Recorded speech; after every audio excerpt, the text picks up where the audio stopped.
4, 5월 달에 분양권들이 조금 나와요. 수익을 거둘 수 있는 로또인데 동탄 1차 디에트르 걔가 곧 나와요. 반값 아파트가 나올 거예요. 아마 7억 전후. 다만 이게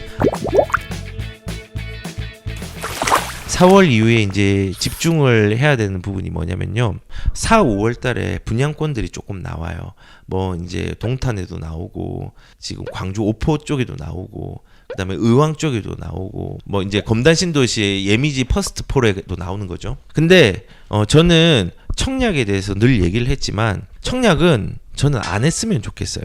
안 했으면 좋겠는데 다만 지금 4월 달에 4월 말에 이제 그 동탄 1차 디에트르 그러니까 대방 2차였죠. 옛날에 이름은 대방 DMC 2차였는데 걔가 곧 나와요. 걔가 나오는데 얘까지만 만약에 무주택자라면은 이제 얼마 안 남았잖아요.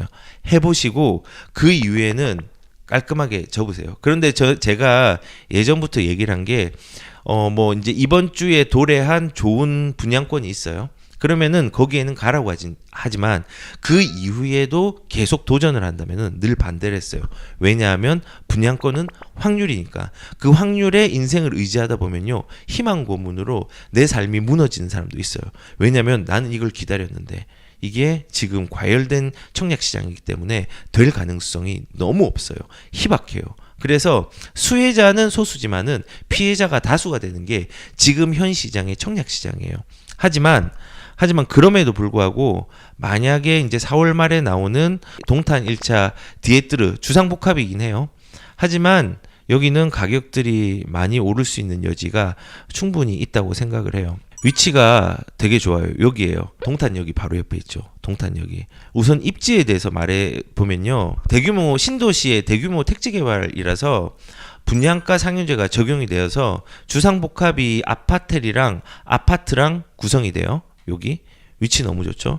그래서 이제 분양가 상한제가 적용되는 아파트 같은 경우는요 아마 반값 아파트가 나올 거예요. 아마 7억 전후 뭐 그 정도로 나오지 않을까요? 뭐 주변이 지금 보시면은 뭐 14억 지금 대장이 14억이죠.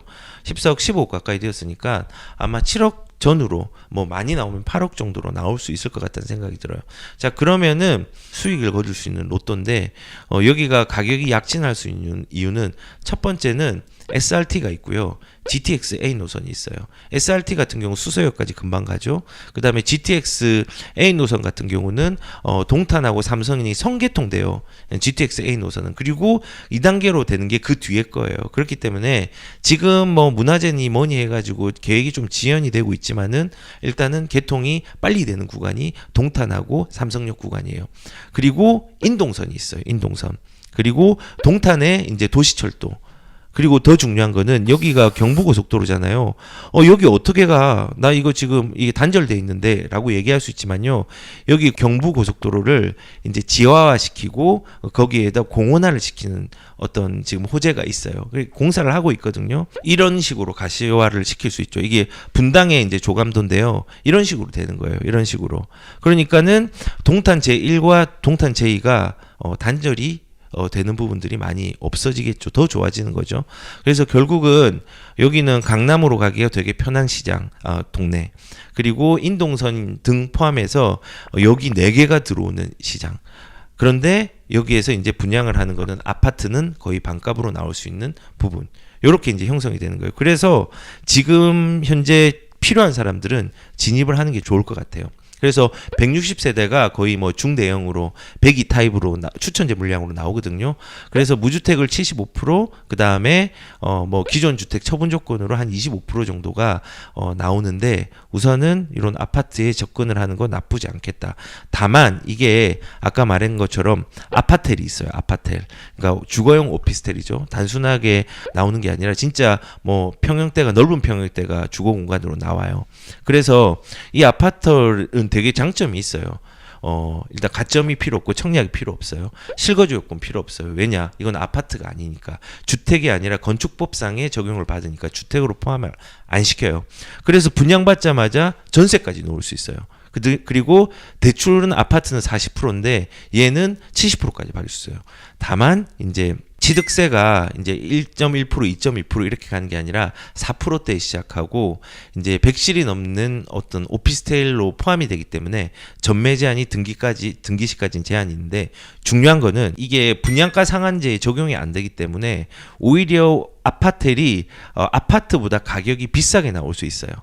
그 부분들이 조금 맹점이고 이 아파트와 아파텔 중에서 가격이 속도 있게 올라가는 건요 아파텔이 아니라 아파트예요. 그러니까 우선은 뭐 아파텔이 기회가 많아 보이지만은 가격으로서의 진폭은 아파트가 조금 더 클 수 있다는 거고 오피스텔도 종부세를 내니까 그걸 참고하시고 가시면 될 것 같아요. 그래서 뭐 검단 신도시의 예미지 퍼스트 포레라든지 뭐 광주 오포 뭐 의왕이도 5월달에 4, 5월달에 나오는 것들이 있는데 우선은 저는 4월까지만 정말 그 딱 한계치를 선을 그어서 우선은 이 확률에 의존해 보시고 무주택자라면 그 이외에는 깔끔하게 잊어버리고 기존 주택으로 반드시 들어가야 돼요. 그리고 마지막으로 가격이 올라가는 시장이잖아요. 그리고 좀 둔화됐다고 하지만요. 가격이 올라갈 수 있는 여력들이 너무 커요. 그리고 이 가격들이 올라간다고 해도 우리가 상승장의 두려움보다 하락장의 두려움이 훨씬 더 크기 때문에 이런 얘기를 할 수 있죠. 왜 하락을 하느냐? 인구가 줄어드니까 하락을 한다. 인구가 줄어들어도 가구 수는 2045년까지 꾸준하게 늘어요. 그러면은 우리가 냉장고를 예를 들어서 냉장고가 필요한 거는 한 사람마다 필요한 게 아니라 한 가구마다 필요한 거예요. 한 가구. 뭐 내 아들이 군대 간다고 해서 냉장고를 빼는 거 아니잖아요. 우리가 가족이 4명이라서 냉장고를 4개 넣는 거 아니에요.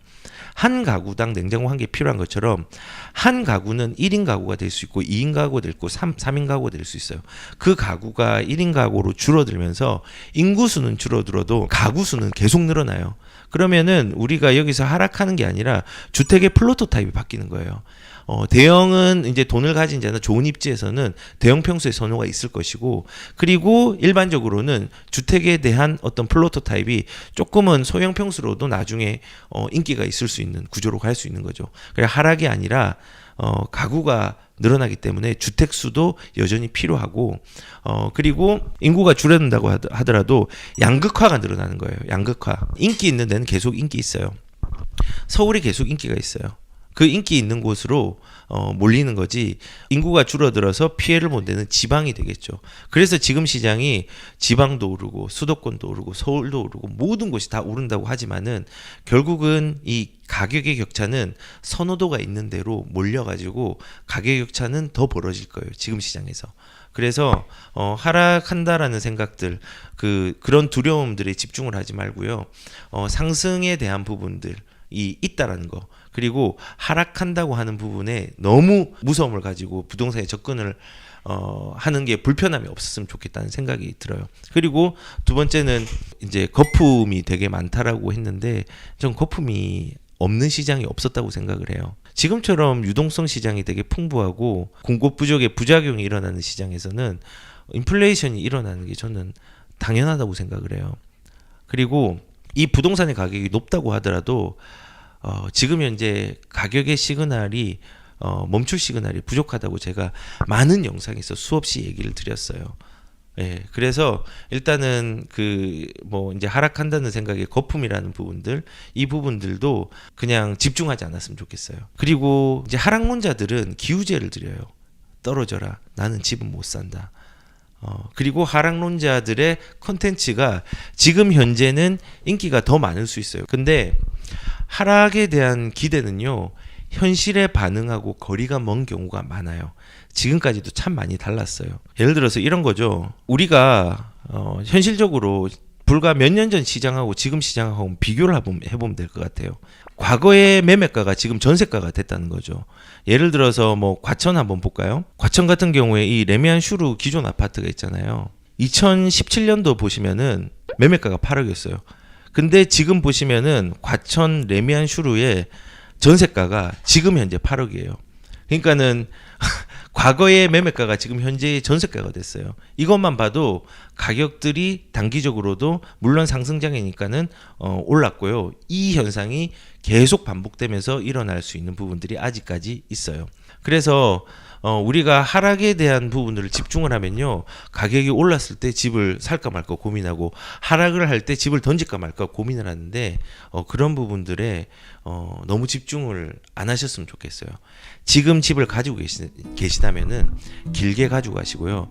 지금 집이 없으시다면 하락이 있음에도 불구하고 안전마진 확보를 위해서 빠르게 1주택이라도 가져가시는 게 좋을 것 같아요.